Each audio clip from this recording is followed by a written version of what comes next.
What are stocks? Monkey banana business शुरू करना चाहता है, लेकिन मंकी को बनाना बिजनेस शुरू करने के लिए मनी चाहिए। मंकी के पास मनी नहीं है, इसलिए मंकी के दिमाग में एक आइडिया आता है। मंकी बैंक रॉब करने की सोचता है, लेकिन यह फेल हो जाता है। फिर मंकी रिच मंकीज से बनाना बिजनेस शुरू करने के लिए मनी मांगता है और बदले में रिच मंकीज को बनाना बिजनेस का एक छोटा पीस देता है। इसे स्टॉक कहा जाता है। बनाना स्टॉक खरीदने से रिच मंकीज बनाना बिजनेस के पार्शियल ओनर्स बन जाते हैं। इस नए मनी के साथ मंकी को लंबरगिनी खरीदने की इच्छा को रोकना चाहिए और उसकी जगह और ज्यादा बनाना ट्रीज में इन्वेस्ट करना चाहिए ताकि बनाना बिजनेस बढ़े, जिसका मतलब है ज्यादा प्रॉफिट। मंकी इन्वेस्टर्स को बनाना बिजनेस से प्रॉफिट भी मिलता है। इन्हें डिविडेंड्स कहा जाता है। हर मंकी जीतता है। Stocks versus shares.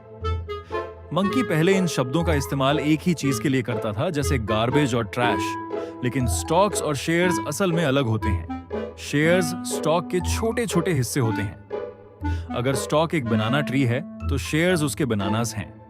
जितना ज्यादा बनाना स्टॉक मंकी इन्वेस्टर खरीदता है, उतने ज्यादा इंडिविजुअल शेयर्स उसे मिलते हैं और बनाना बिजनेस में उसकी ओनरशिप का परसेंटेज उतना ही ज्यादा होता है।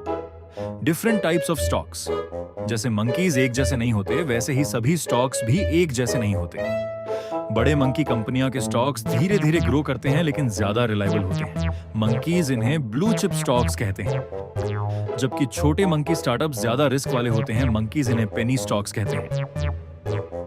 The stock market. ये वह जगह है जहां सभी मंकी कंपनी सेटअप होती हैं ताकि मंकीज उनके स्टॉक्स को बाय और सेल कर सकें। जब स्टॉक प्राइसेस ऊपर जाते हैं, मंकीज इसे बुल मार्केट कहते हैं, लेकिन अगर स्टॉक प्राइसेस नीचे जा रहे हों, मंकीज इसे बेयर मार्केट कहते हैं। आसान शब्दों में, अगर मार्केट में बुल है तो मंकीज हैप्पी होते हैं क्योंकि मंकीज को बुल्स पसंद है, लेकिन अगर मार्केट में बेयर है तो स्टॉक प्राइसेस गिरते हैं। Stock funds. जैसे ठंडी रात में मंकीज एक दूसरे की गर्मी चाहते हैं, वैसे ही कुछ स्टॉक्स भी एक दूसरे के साथ मिलकर रहते हैं। इसे फंड कहा जाता है। अ ग्रुप ऑफ स्टॉक्स जैसे मंकी, S&P 500 जंगल की 500 सबसे बड़ी मंकी कंपनीज से मिलकर बना होता है। ये फ्रूट से लेकर बग्स और ट्रीज तक अलग अलग तरह की कंपनीज होती हैं। कोई भी मंकी इस फंड में इन्वेस्ट कर सकता है। जो मंकीज इन्वेस्ट करते हैं, उन्हें उन सभी 500 कंपनीज के पीसेस या शेयर्स मिलते हैं। ज्यादातर मंकीज इस फंड को अच्छा इन्वेस्टमेंट मानते हैं क्योंकि यह लो रिस्क होता है, सिवाय तब जब पॉलिटिशियन मंकी बीच में आ जाए। Heave funds. यह भी ग्रुप ऑफ स्टॉक्स होते हैं जो मंकीज को बहुत ज्यादा मनी कमा कर दे सकते हैं, लेकिन इनमें मनी खोने का रिस्क भी ज्यादा होता है। हीव फंड हर रोज वाले मंकी के लिए नहीं है, सिर्फ रिच मंकीज ही इसमें इन्वेस्ट कर सकते हैं। फंड्स की वैल्यू तब बढ़ती है जब उनके अंदर वाले स्टॉक्स की वैल्यू बढ़ती है, लेकिन स्टॉक प्राइस बदलते क्यों हैं?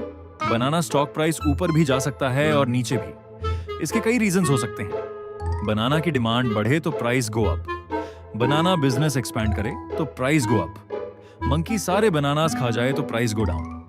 यहां तक कि न्यूज भी स्टॉक प्राइस बदल सकती है, जैसे रिपोर्ट आ जाए कि मंकीज किसी सुपर सीक्रेट चीज पर काम कर रहे हैं। अगर कोई मंकी कंफ्यूज्ड है तो ये बहुत बहुत इंपॉर्टेंट याद रखो, ये वीडियो फाइनेंशियल एडवाइस नहीं है। कृपया मंकी पर केस मत करना।